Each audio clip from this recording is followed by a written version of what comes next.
life. And we are here doing 8 tips on a happy, healthy marriage in 2020.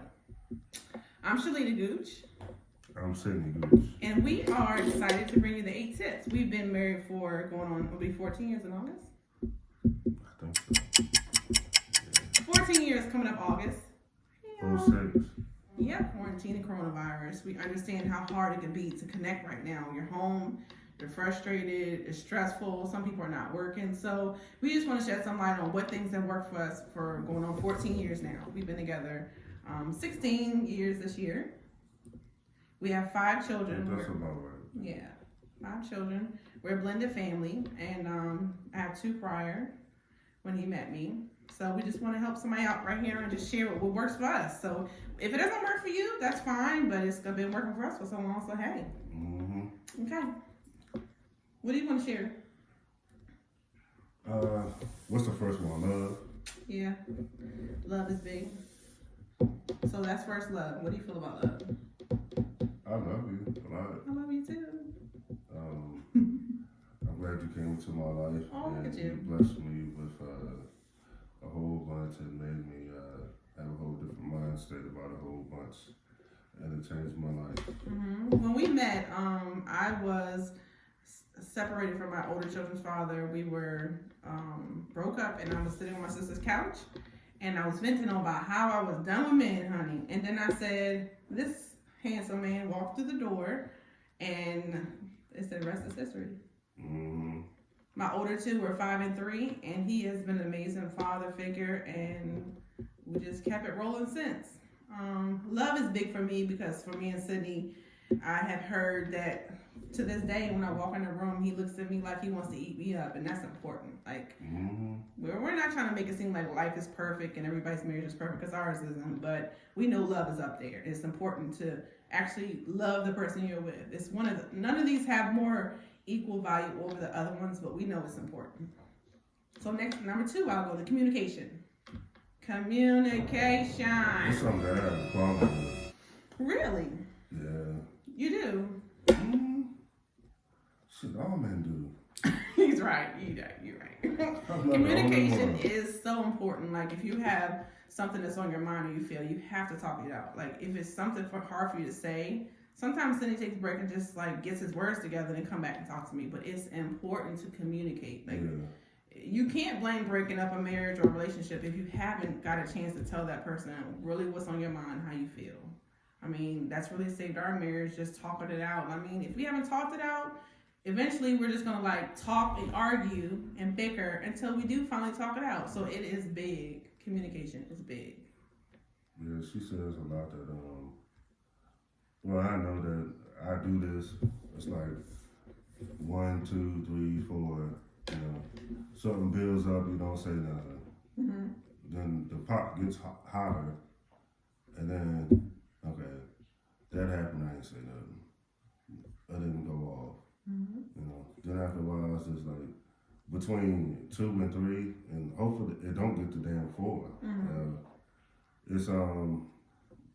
It's just everything plus, which is hard because you're just doing a whole bunch of things at your spouse that you should have been said at one. Mm-hmm. You know. But sometimes you don't want to argue. People are tired. Mm-hmm. I mean, kids stuff. You have to communicate on kids. Parents who have kids out there, if you guys aren't communicating about your kids, then that's going to be an argument right there. Yep. One person's doing all the work and they're not telling each other how they feel about, you might need to help me out more. We have 5 children, and it's been... Well, the girls back to back was an issue. I remember you told me. I was like, wow. Yeah, 2 of our kids are a year apart. It was rough. And both of them girls too, so that's something. That was a rough period. So communicating was the key. If I didn't tell him, you need to do more. It's too hard. Next we want to talk about important is trust. Now, when we came here to Charlotte, North Carolina, I moved here first, and I was here 9 months without my love, and it was one of the roughest, toughest things we've ever been through in our marriage. Mm-hmm. He was waiting for a transfer here from the post office, and I had got a job right away. So definitely was an issue. It wasn't a trust issue. It was just the fact that we needed to trust each other being so far apart so long. It was a test of our marriage, and it was hard. What do you have to add on that? Because that was big deal for us. Yeah, it was really hard. It was hard. The stuff with the kids, and I mean, trusting each other that we would be not moving on with somebody else. I didn't. Shit, how can I move on with anybody else? You always calling me. Shit. Okay, I never call you. Oh, it's called. I sure did, honey. It's dark as hell. You know, I work for the post office Christmas time. I'm at work still. You mean it's 8 o'clock? You still at work? Yeah. I had to make sure it was right. You was in Virginia. I was here. That's good though. Uh-huh. I didn't mind it. Yeah, I know. I never got mad about you calling me. It's fine. If you did, we have. It would be. Shit. You wonder why I didn't call, right? Right. So trusting him and just being so far apart, like you have to trust each other to be able to make it through that. Yeah. It was. That was a big deal. So trust is big. Sometimes your marriage gets tested. We used to argue at least every 2-3 days. Like, yeah, and it'd be dumb stuff. We just miss each other. And can't say it. I still came down here though. But when he could, he came down here. Yeah. And I was here with the 3 younger ones because my oldest was in college and my older son stayed in Virginia to finish high school. So I was alone. I had no friends, no family here.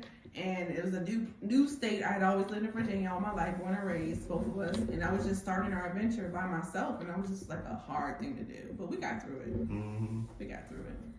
And after we used to be done arguing, we were like, yeah, we're going to laugh about this later. And we've been laughing about this shit ever since. And it's been funny. And in those moments, you don't feel like you're going to laugh about it. But I'm telling you, some things are so hard when you go through them. And rough, you have to tell yourself one day we will laugh about it, but you really don't believe it in. But eventually you will. Like if you keep communication, if you keep love, and you trust each other through it, and then it wouldn't be nothing where it's like you call me and I don't answer. If I'm at work, I don't answer the phone because I'm fucking asleep. Or I remember one time, like New Year's Eve. What year was that?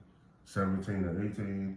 I couldn't even stay on the phone no more. I said I gotta go to sleep. Yeah, it was hard. I gotta go. That was the first time we brought in a holiday without each other. It seemed small, but it was big to me. Yeah. Being without the kids, my kids never seen me cry until I came back with March 18. Yeah. And I came in the living room in that apartment and I cried. So I was looking at me, you know how she was. Yeah, my husband's a strong man. They never seen me cry. Definitely. And that was hard for me too because I had to be strong for the kids, but then I would go and just like sit up at night and just do my whole stuff. Yeah, but plus you had your mother-in-law there too. Well, that's another topic for another video. My mother-in-law was there. Yes. I'm recovering from that, but she was there. She's 79 years old. She was, 76, 77 then? And she is with the business. With the business. She's with the business. Yeah. For all you sometimes who have I be talking mother-in-laws out there and fathers-in-laws. Sometimes I be talking to her, but sometimes, I don't know. Okay, all right. So, yeah. Then she just flip it over. Yeah, what are you talking about? This has been a journey. First of all, she don't listen. She don't listen at all. I'm not saying she don't listen. It's your mother. I'm gonna let you speak. Just she don't listen. I'm explaining something to her. She just like, I don't give a damn what you say. You my son. You can't tell me nothing about anything. Just about the stimulus check. She said, "Oh, it's coming." I said, "I told you 2 weeks ago when it was coming." She wait for the news to tell her and stuff like that. But she doesn't do taxes, so. So she's just kind of like in her own world. Yeah, she's off the chain. Sometimes I have to get off the phone with her. And I was with her for 6 weeks while he was in Virginia. It was longer than that, wasn't it? I'm just claiming 6. That was just like a blur. Next we're going to talk about intimacy. Intimacy, I'm telling you, is important. We've heard stories of people, relationships that have said, we have sex once a month. Touch is important. How the hell? Oh my gosh. I work night shift, folks. So I'm a healthcare professional that's been working in labor and delivery for the last 16 years. I have a life coach business and I'm a mentor. So I am busy. 5 kids. We still got 3 kids out of it. And we got 3 little ones at home. We got 4. Yeah. We got 4 all together. The only thing about this situation is sometimes I work 3 nights in a row, so I won't see my husband for like almost 4 days. And we have a joke that I said to my girlfriends, no, Freaky Friday. By the time, because I usually be off on Friday, by the time I'm having a stretch of nights in a row, and they already know Freaky Friday. Because it's like if your spouse does not want to come after you, I've not seen you for 3 or 4 days, something wrong. Yeah. I know him, and he knows me. If we ain't after each other, after we haven't had intimacy in a while, something's wrong. Yeah, something real wrong. Yeah, you get agitated, you get stressed. Just like when I was gone. Yeah, it was. I think we got caught by one of the kids one time. Oh gosh. Okay. Listen. Yeah, but it happens. This marriage life, it happens. Not caught, but almost caught. But intimacy is important. Touch. Just making that person like feeling like you can try new things with each other, right? Mm-hmm. Yeah, it's a big deal. Not a big deal, but it's important. Some people say, maybe if you're in a situation that you're not consenting, that's different. But if you love that person and you want to, that person should be the person that you want to like explore each other. Yeah, but it's not. Sometimes it's not like that for everybody. Exactly. If sometimes it is, in marriages, dudes like act stupid, really get dumb, and you don't want to have intimacy. And we understand that. But if you're in a loving relationship that you want to like, you're making it work and you're trying every day and day out. Intimacy is important. It should not be once a month. It should not be a couple times a month. Once a month. I mean, I work 3 nights out of the 7, so those nights are off limits. But other than that, on and popping. We'll be popping tonight. Hey, we've been here 16 years. It's working. Yeah. It's working. Yeah. Yeah. And if my husband didn't want to have intimacy with me, he's never had that problem. I would think something was wrong. That would be a red flag, folks. It's like a damn bear, man. You come home after I get off of work and the kids sleep. This is like. I know. I already know. The first one after, I'm like, yeah. He just walking around and get that look. What's the look? Oh. Okay, the next one is time. Making time for each other. How do you make time for me? Like, give an example. Like our late nights, watching all the ratchet ass reality shows. Oh yeah. Every time I watch it, I'm like, I am so glad I do not have to go through any of this. I'm glad I have no other children. I think that helped our relationship. That helped a lot. I don't have no other children. We just watch this and just laugh at these dumb motherfuckers sitting up here. These idiots. It's real life though. With money that. It's real life. It is people's real life. But we sit up and put the kids to bed, then we watch our ratchet reality shows. Sometimes we have something to drink. We might have a glass or two. A cup or two. Yeah. Or we'll go outside, we'll make a fire pit, light some tiki torches, sit out back and just talk. The best planning we've ever done, has been late night. Yeah. We just, if you don't have time for each other, you have to make time when you can. Mm-hmm. And the kids can take up time, work can take up time, but you have to make time for each other just to catch up and game plan. You're a team. Mm-hmm. So we have had long conversations and plans and decided about the kids. All after the kids were sleeping on and not bugging us. Because that's the only time we had. So you got somebody yelling when I'm complaining about something. He did something. Yep. But you have to have time for each other. We used to do date nights before quarantine, folks. We tried to get it once or twice a week. No, once or twice every couple of weeks. And now that we can't, even when we couldn't before, we try to make time. Something. We'll be overdo it now because we just chilling now. Yeah, we chilling somewhere around. I build a man cave myself.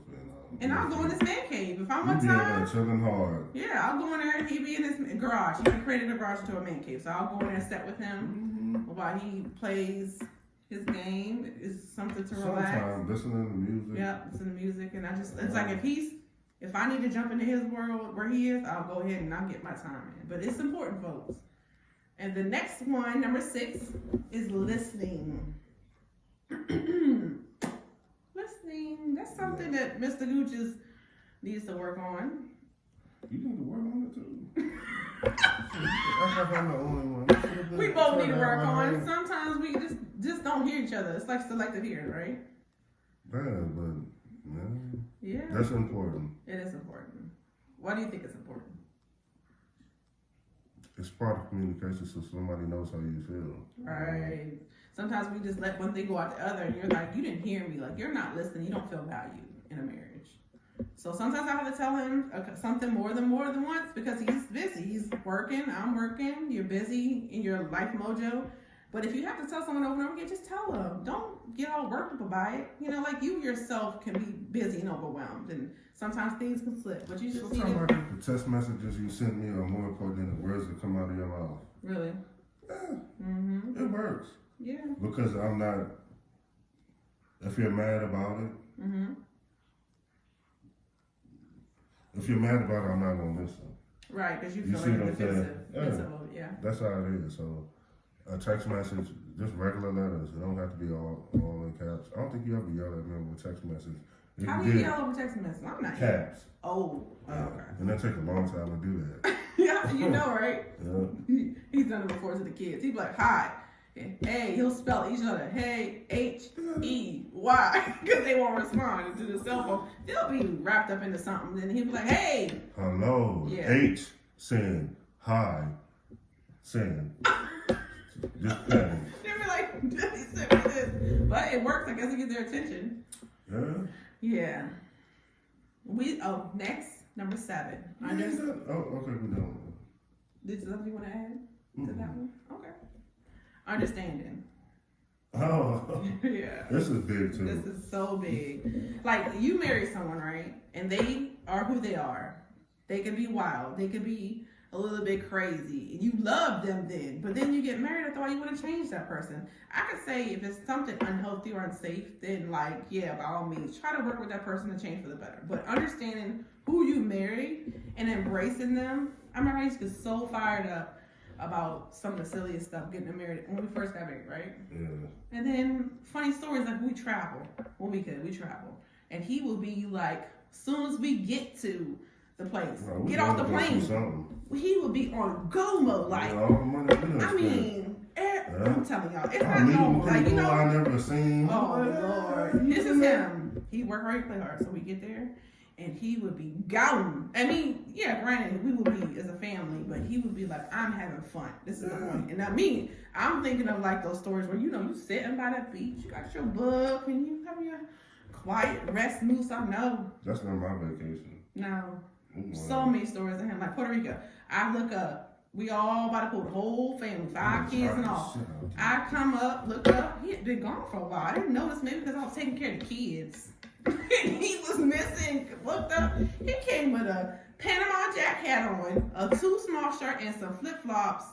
I don't know where he got them from. And he was like, oh yeah, I just came back from exploring. I only got some of that cheap ass wrong. Yeah. And so I had it in my pocket, but I can't grab it. Yeah. Just venture. I like to party. Vegas, he gets off the plane, he's ready to go. Hell yeah. Go. So I had to be understanding the fact that who I married. I mean, he's not like the regular, you know, he works really hard. And my husband is a hardworking man. He loves us to death, and we love each other. And then I had to understand that if we're gonna party. Yeah, and I had to embrace it. So we started off from the beginning.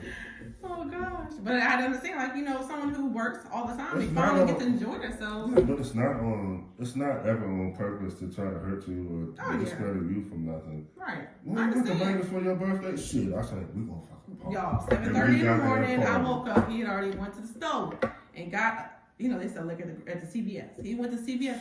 He was pouring mixed drinks, talking about, you ready to go? I said, no. I said, I we landed the plane late. I was like, no, I would like to sleep in. Man, y'all have to understand. We've been taking care of so many kids for so many years. And y'all understand out there who have kids. Y'all know what we're talking about. Oh my God. And we was our first. They're taking over all your money, all the priority is them. And they don't understand it. Sometimes they don't appreciate it. Right. But you still work hard and you love your kids and you're going to take care of them. Until they can take care of themselves. Sometimes it takes a little bit longer. You know, but yeah. I really missed the kids when I was there because I felt like, damn, I feel guilty about gambling and, you know, spending money. But, I mean, hey, that's for your birthday. Yeah, and I had so much fun. Yeah, I appreciate it. I was your entertainer. I think I'm an entertainer. I've been all around the world. Yeah, he's an Army veteran, so he's traveled all countries, all over the world. Yeah. And we as a family travel a lot too. Like we've always tried to keep the kids just going somewhere as far as just seeing places and doing things. The kids were flying, they were little. Mm-hmm. You know, they were little on planes, just flying and stuff. We just enjoy life. But I'm a wild guy. I like to have fun. Mm-hmm. You know. I think we balance each other out. Yeah, so I had to be understanding. Okay, you have to be understanding. I had to know that this man works hard, and so do I. And he had to understand why I felt the way I felt, and how I am. Yeah. Yeah. You just don't want me to get too crazy. Right. Sometimes it's like, oh Lord. Mm-hmm. Vegas. Your birthday. My birthday. Not mine. You thought it was yours. I said over it like it was. Hey, we had a good time. Met people, just chilling, talking.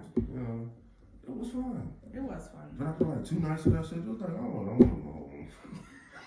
You're like, I'm do this shit no more. Just because you parked so hard, it was just like, I'm time to go. Yeah, I was tired. Yeah. And then the last one we got to hit on, number 8. We got to support. It goes with understanding because part of understanding is supporting. I understand what you're going through. I understand certain family things that might have you like mixed in your emotions and acting crazy. He came from a 2-parent home, and his mom and dad raised him. So my life was a little bit more complicated. I was raised up by family, and then as a teenager, I got immersed back into my mom's life. And then my dad was released from prison when I was like 21. I had my 2 kids already. I was a teen mom, but I had 2 kids already. So our bringing up was different. So with Merce and ourselves together, he came from a very tight-knit private family, him, his mom and dad, and his brother. And I came from just a mix of just a little bit of wild and crazy and fun and fabulousness. No, but I enjoy it. It's not all, I mean, they're at the party. Yeah. But my parents didn't. Yeah. But my family has been known to have a good time. Everybody knows me. Mm-hmm. Yeah. So support each other through like adversities. This man is my number 1 fan. Like any dream I've had, anything I want to do, he has cheered me on like from all the way. Like I couldn't ask for a better husband, a better father to my kids, a better stepfather, and everything. When I do it, he gives me his honest opinion. He's not just like a yes man. He gives me his honest feedback. But if it's a dream that he sees like in me that I really want to do, and he's just supportive. Like that's important. If you have someone that's not supporting you, who doesn't believe in you, that hits home. Like it hurts. It hurts. Yeah, so that affects your relationship. What the hell am I married to you? Yeah, like supported through him and his dreams as well. Something that's all negative, you can't do that. Right. Just things he wants to do that I'm just right here beside his side, and I think it's a big deal. So this is gonna be fun. We have some fun with this. It's weird looking at myself on camera. Oh, you're so cute. He's a bear guy. I love it. Everybody's stuff is different. Yeah. Yeah. So we hope that it's not like I'm gonna just sit up and like tell you some nonsense. Well, I think that we should spend this money on this just because I said so. Right. Right. I definitely have a voice. There's so many, I never have a voice and stuff. He respects my opinion. And no marriage is perfect. We're not trying to act like our marriage is perfect because it takes a cast iron seatbelt to ride this roller coaster right here. Oh yeah, I know I ain't a woman. What? I'm an angel. You a who? Oh. You're an angel. We hope that you took some information from what we shared and just use it to the best of your ability. Everything doesn't count for everybody. We know that everything doesn't fit for everybody. Every situation is different. Every situation is different, but we just know that we've been rocking this thing called life together for what, 16 years now? Married, we about to be 14, and we just want to share that what we know works for us. If you can take away something from it, then great. We hope that we helped. So stay tuned. Gooch Life channel is something that we're going to be talking about a lot of numerous different things, and you might see this handsome man on the channel here and there when he can fit in some time. And thank you for coming on. You're welcome. Bye.